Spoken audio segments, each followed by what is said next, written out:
Hello दोस्तों, स्वागत है आपके अपनी यूट्यूब चैनल अर्पित की कक्षा में। आज हमारा ये परसेंटेज का लास्ट लेक्चर है और इसमें हम उन सभी क्वेश्चन को कवर करेंगे जो कि शेष रह गए हैं। तो आइए स्टार्ट करते हैं फर्स्ट क्वेश्चन से। यहाँ पे फर्स्ट क्वेश्चन है कि एक आदमी एक संख्या को 3/5 की बजाय 7/4 से गुणा कर देता है, तो उसकी राजस्व में कितने प्रतिशत का बदलाव होगा। इसके पहले हमने क्वेश्चन देखे थे जिसमें कि अधिक वृद्धि या कमी हो रही थी, इसमें गुणा हो रहा है और गलत संख्या से गुणा कर रहे हैं, तो प्रतिशत में बदलाव पूछा है। तो आइए देखते हैं।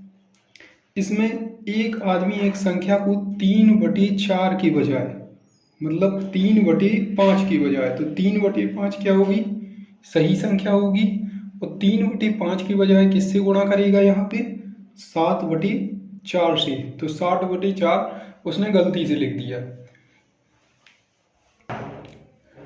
क्योंकि यहाँ पे ये दोनों संख्याएं भिन्न में हैं, इसलिए हम इन्हें साधारण संख्या में बदलने के लिए क्या करते हैं, जो इन दोनों संख्याओं में हर होता है, पहली संख्या में 5 है और दूसरी संख्या में 4 है, तो इन दोनों संख्याओं का क्या करते हैं, एलसीएम ले लेते हैं, लघुत्तम समापवर्तक।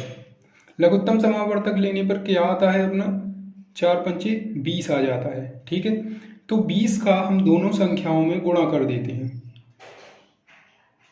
20 का दोनों संख्याओं में गुणा करने पर क्या होता है, 20 का दोनों संख्याओं में गुणा करेंगे तो 5 चौकी 20 और 4 × 12, 4 पंचे 20 और 7 पना 35।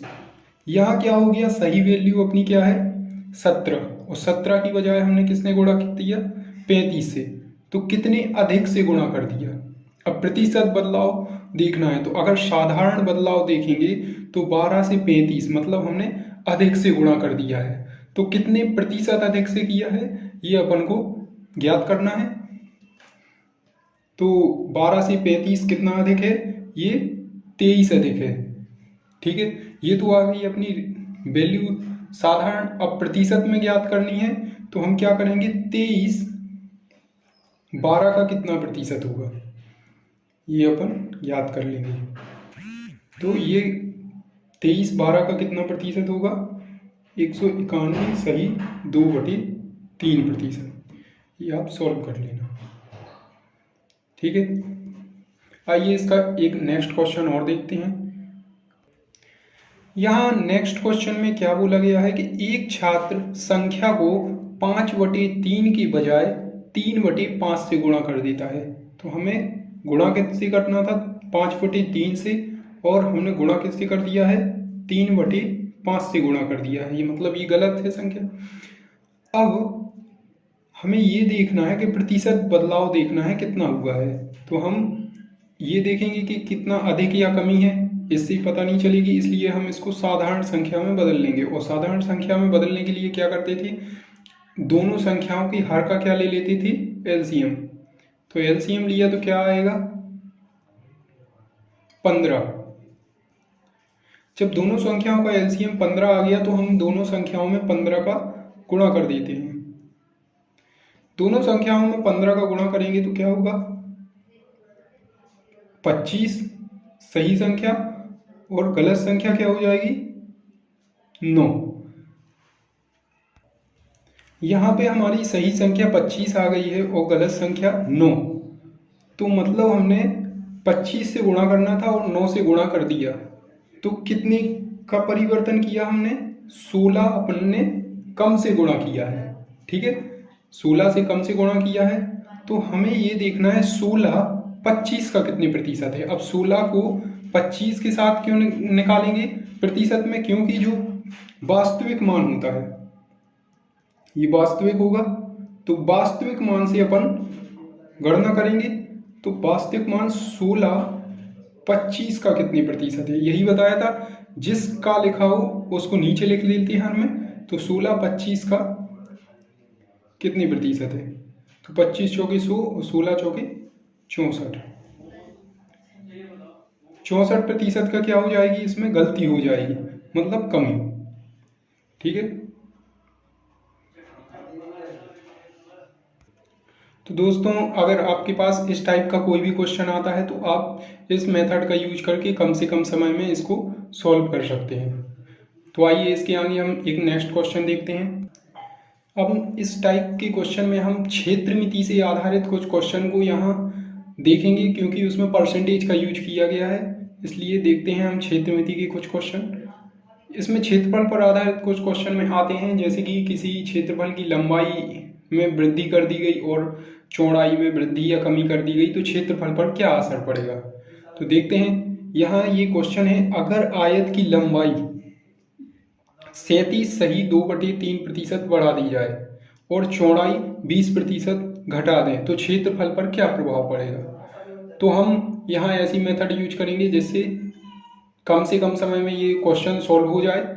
तो सॉल्व करने का मेथड देखते हैं। हम सबसे पहले प्रतिशत को भिन्न में चेंज करेंगे। तो यहाँ जो लंबाई है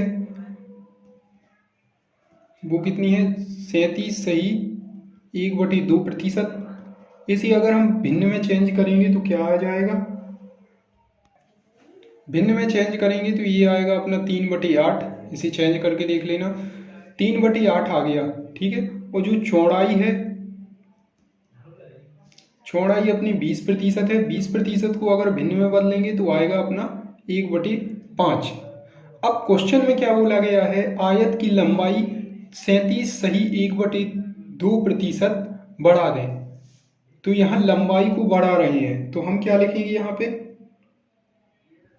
लंबाई और यहाँ पे चौड़ाई। तो लंबाई और चौड़ाई का गुणा करेंगे तो क्या होता है, क्षेत्रफल, और हमें क्षेत्रफल का फर्क निकालना है। तो हमने देखा, पहले यहाँ पे लिख लेंगे अपनी वास्तविक लंबाई। वास्तविक लंबाई, प्रारंभ में लंबाई कितनी थी, तो प्रारंभ में लंबाई कितनी होगी, ये वास्तविक वैल्यू होती है तो 8 हो जाएगी, ठीक है। और चौड़ाई वास्तव में कितनी है, 5। अब क्वेश्चन में क्या बोला गया, आयत की लंबाई इतने प्रतिशत बढ़ा दें। तो 37.5% का मतलब यहाँ क्या हो गया, 3। तो 8 में 3 बढ़ाएंगे तो कितनी बढ़ जाएगी, 11। तो अब कितनी हो जाएगी, नई लंबाई 11 हो जाएगी। और चौड़ाई में क्या कर रहे हैं, घटा रहे हैं। तो 5 में से 20% घटा रहे हैं, वो 20% का मतलब क्या हो गया, 1। तो 5 में से 1 घटा देंगे अपन तो कितना आ जाएगा, 4। तो अब चौड़ाई कितनी हो गई, 4। अगर हम क्षेत्रफल देखें दोनों का, तो वास्तविक मतलब प्रारंभ में क्षेत्रफल क्या होगा, इन दोनों का गुणा करेंगे तो 40। और अब नया क्षेत्रफल क्या होगा, लंबाई गुणे चौड़ाई 44। तो प्रारंभ में क्षेत्रफल था 40 और अब हो गया है 44। तो मतलब इसमें क्या हो गई है, वृद्धि 4 की हो गई है। और इसमें पूछा है क्षेत्रफल पर क्या प्रभाव पड़ेगा। तो प्रतिशत का क्वेश्चन है, तो हमें ज्ञात करना है कितने प्रतिशत कमी या वृद्धि होगी। तो यहां से हमें पता चल गया 4 की वृद्धि होगी। तो प्रतिशत में अगर वृद्धि निकालें तो 4 40 का कितने प्रतिशत होगा, क्यों, क्योंकि हम तुलना हमेशा वास्तविक मान से करते हैं। तो 4 40 का कितना प्रतिशत है, तो 4/40 × 100 करेंगे तो इसका आंसर आ जाएगा 10%। तो 10% की यह हो जाएगी, क्षेत्रफल में वृद्धि हो जाएगी। तो आइए हम एक नेक्स्ट क्वेश्चन और देखते हैं। जहां हमने इसके पहले जो क्षेत्रफल का क्वेश्चन देखा, तो अब हम वर्ग के क्षेत्रफल पर आधारित एक क्वेश्चन देखेंगे। अगर किसी वर्ग की भुजा 40% बढ़ा दें तो उसके क्षेत्रफल पर क्या प्रभाव पड़ेगा। तो यहाँ पे भुजा कितनी है अपनी 40%। प्रतिशत को अगर भिन्न में बदलेंगे तो क्या हो जाएगा, 40/100। तो 20 दूनी 40, 20 पंचे 100, 2/5। 2/5 क्या हो गया है यहाँ पे, भुजा। भुजा मतलब ये वास्तविक मान होगा, मतलब ये भुजा होगी। और भी 40% बढ़ रही है, मतलब 40% मतलब 2 की वृद्धि होगी। तो अब कितनी हो जाएगी, 7 हो जाएगी, ठीक है। तो हम यहाँ क्या करेंगे, भुजा ये वास्तव में वास्तविक मान, और यहाँ पे क्या लिखेंगे, नया मान। तो भुजा पहले कितनी थी, 5, और अब कितनी हो गई है, 5 में 2 की वृद्धि कर रहे हैं तो क्या हो रही है, 7। तो उसमें पूछा है क्षेत्रफल में क्या प्रभाव पड़ेगा। अब यहाँ तो हमें भुजा में तो पता चल गया 5 से 2 बढ़ रही है, लेकिन वर्ग का अगर क्षेत्रफल देखें तो वर्ग का क्षेत्रफल क्या होता है, वर्ग का क्षेत्रफल होता है भुजा का स्क्वायर, मतलब भुजा गुणे भुजा। तो 5 का स्क्वायर करेंगे तो कितना आएगा 25, और नया क्षेत्रफल क्या हो जाएगा 7 का स्क्वायर मतलब 49। तो हमारे यहाँ पे वृद्धि हो रही है या कमी, पहले 25 था अब 49 हो गया है, तो हमें दिख रहा है कि इसमें वृद्धि हो रही है। कितने की वृद्धि हो रही है 24 की वृद्धि हो रही है। तो ये तो हमें पता चल गया 24 की वृद्धि हो रही है, लेकिन प्रतिशत में बताएंगे, यहाँ प्रतिशत पर आधारित क्वेश्चन है, इसलिए 24 25 का कितना प्रतिशत होगा, जिसके साथ का लगा हो उसको नीचे लिखते हैं, इसलिए 24 25 का 25 क्यों लेंगे, क्योंकि हम वास्तविक संख्या से उसकी तुलना करते हैं। इंटू 100 कर देंगे तो परसेंटेज में आ जाएगा आंसर। तो ये आ जाएगा 25 24 100, 24 चौके 96। ठीक है, तो 96% की क्या हो जाएगी वृद्धि हो जाएगी क्षेत्रफल में वर्ग की। ठीक है, तो आइए हम यहाँ एक लास्ट टाइप का क्वेश्चन और देखेंगे। ये अच्छा क्वेश्चन होता है, ये भी परीक्षाओं में पूछा जाता है ज़्यादा से ज़्यादा। तो देखते हैं क्या है इस क्वेश्चन में। चीनी की कीमत में 16.2% वृद्धि होने की वजह से किसी परिवार की खपत 20% घट जाती है, खर्चे में कितने प्रतिशत बदलाव होगा। ठीक है, तो जैसे कि इसको अपन दैनिक जीवन में देखते हैं, जैसे कि अगर किसी चीज की वृद्धि हो जाती है तो हम उसमें क्या कर देते हैं, खपत में कमी कर देते हैं। ठीक है, तो देखते हैं उसी प्रकार कहा गया है, और कीमत में अगर खपत का गुणा करते हैं तो क्या आ जाती है, अपनी आय आ जाती है। तो देखते हैं इस क्वेश्चन को सॉल्व करके। चीनी की कीमत क्या है, सबसे पहले तो हम प्रतिशत को क्या बदलेंगे, भिन्न में बदलेंगे। तो 16/2/3%, 16/2/3% को भिन्न में बदला तो क्या आएगा 1/6। और यहाँ क्या है खपत कितनी है 20%, तो 20% को हम बदलेंगे तो क्या आएगा 1/5। तो यहाँ पे आपको एक चीज ये याद रखनी है कि मूल्य में या कीमत में क्या होता है, खपत का गुणा करते हैं तो क्या आता है अपने पास खर्च कैसे आएगा। अगर आप 1 किलो चीनी लेने जा रहे हैं और उसकी कीमत 40 रुपए है, तो खर्च कितने की है आपने 40 रुपए। अगर हम बोले 1 किलो चीनी 40 रुपए की है और 2 किलो चीनी लेकर आए तो कितने खर्च किए आपने 80 रुपए। तो जो कीमत होती है उसमें खपत का गुणा करेंगे हम, तो क्या आ जाएगा अपना खर्च। तो देखते हैं इस क्वेश्चन में क्या है। चीनी की कीमत में 16.2/3% की वृद्धि होने पर, मतलब कीमत में क्या हो गई वृद्धि, तो पहले कीमत क्या होगी, मतलब वास्तविक, हम यहाँ क्या लिख लेंगे वास्तविक या पुरानी कीमत। तो कीमत और मूल्य क्या होगा, एक ही चीज होगा। तो शुरुआत में कितनी है 6, और अब क्या हो रही है वृद्धि हो रही है, तो 1 की वृद्धि होगी तो क्या हो जाएगा 7 हो जाएगा। तो अब नई कीमत क्या हो गई 7। खपत, कीमत में वृद्धि होने की वजह से परिवार की खपत 20% घट जाती है।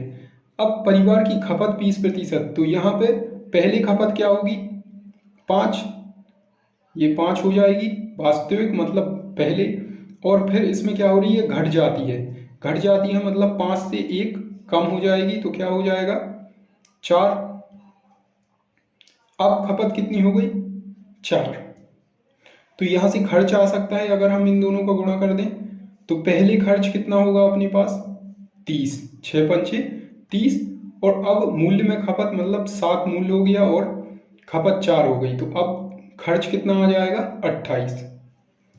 क्वेश्चन में पूछा गया है कि खर्चे में कितने प्रतिशत का बदलाव होगा। तो ये अपना पहले 30 रुपए खर्च था, अब हो गया है 28 रुपए। तो खर्च में परिवर्तन कितना होगा 2 का, और 2 का क्या आई है कमी, क्योंकि 30 से हम 28 पे आ गए हैं।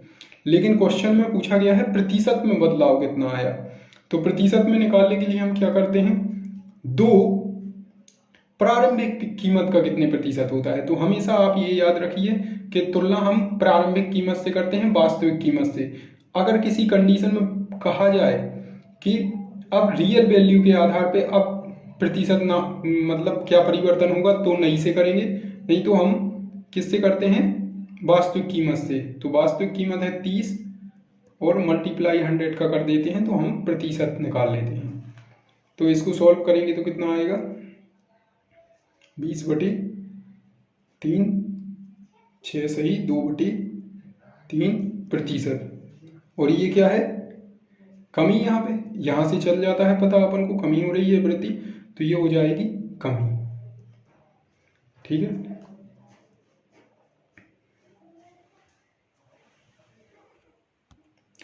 तो आइए हम इसी क्वेश्चन पर आधारित एक क्वेश्चन और देखते हैं। इसमें क्या है, किसी सिनेमा टिकट की बिक्री क्या हो गई, 57.1/7% बढ़ जाती है और उसके टिकट का मूल्य 16.2/3% बढ़ जाता है। तो उसकी राजस्व में कितने प्रतिशत की बढ़ोतरी हुई। इन्हें यहाँ पूछ ही लिया है कि बढ़ोतरी ही होगी, तो अपन को बढ़ोतरी निकालना है। तो सबसे पहले बिक्री जो कि प्रतिशत में है 57.1/7%, तो इसको हम ये प्रतिशत में है तो इसको भिन्न में बदलेंगे तो क्या हो जाएगा अपना 4/7। कैसे होगा, 57 का इसमें गुणा करेंगे और 1 जोड़ देंगे, जो भी आएगा उसे 100 से भाग देंगे तो अपना आएगा 4/7। और यहाँ पे मूल्य या क्या कहलाता है, कीमत। मूल्य में क्या होगा, 16.2/3% है। इसको अपन भिन्न में बदलेंगे तो क्या आ जाएगा 1/6। इसमें भी इसी प्रकार 16 × 48 = 49, 50 2 ऐड करेंगे तो 50/100 कर देंगे इंटू 3, तो सोल्व करने पर 1/6 आएगा। ठीक है, तो जब बिक्री ये हो गई और ये मूल्य हो गया, हम पहले बता चुके हैं बिक्री में मूल्य का गुणा करेंगे तो क्या आ जाएगा अपना राजस्व आ जाएगा। राजस्व मतलब उसका खर्चा, मतलब खर्चे में क्या परिवर्तन आया, मतलब राजस्व की जो प्राप्ति हो रही है उसे धन प्राप्त हो रहा है तो उसमें क्या परिवर्तन आएगा। तो बिक्री पहले और अब क्या परिवर्तन आया, तो पहले बिक्री क्या थी 7 थी और अब क्या हो रही है, बढ़ जाती है। कितनी बढ़ रही है 4, तो 7 में 4 जोड़ेंगे तो क्या आ जाएगा 11। तो अब बिक्री कितनी हो गई है, 11 हो गई है। मूल्य इसी प्रकार मूल्य में देखते हैं, मूल्य क्या है अपना, ये वास्तविक होती है तो ये 6 हो जाएगी। ये हम बार बार पहले भी बता चुके हैं, इसलिए बार बार अब नहीं बताएंगे, ये वास्तविक मूल्य ही होता है। ठीक है, और अब इसमें क्या हो गया है, बढ़ गई है, तो 6 में से भी 1 जोड़ेंगे तो क्या आ जाएगा 7। तो अब राजस्व क्या होगा, तो बिक्री में मूल्य का गुणा करेंगे तो राजस्व होगा। तो यहाँ पहले क्या हो जाएगा राजस्व 7×42 और यहाँ हो जाएगा 77 नया राजस्व। तो पूछा भी गया है कि बढ़ोतरी हो रही है, कितनी बढ़ोतरी हो रही है ये बताना है। तो यहाँ भी हमको साफ साफ दिख रहा है कि 42 से 77 आ रहे हैं, तो बढ़ोतरी हो रही है। कितने की बढ़ोतरी हो रही है, तो ये +35 की बढ़ोतरी हो रही है। अब निकालना क्या है हमें, ये प्रतिशत में निकालना है कितनी बढ़ोतरी हो रही है। तो 35 कितने प्रतिशत है किसका, यहाँ प्रारंभिक कीमत से निकालेंगे तो इसको बटे में लिखेंगे, मल्टीप्लाई 100 का कर देंगे तो अपना आंसर आ जाएगा। तो कितना आएगा इसका आंसर, इसको सोल्व करना, इसका आंसर आएगा 83 सही 1/3%। 83 सही 1/3% की क्या होगी, वृद्धि होगी।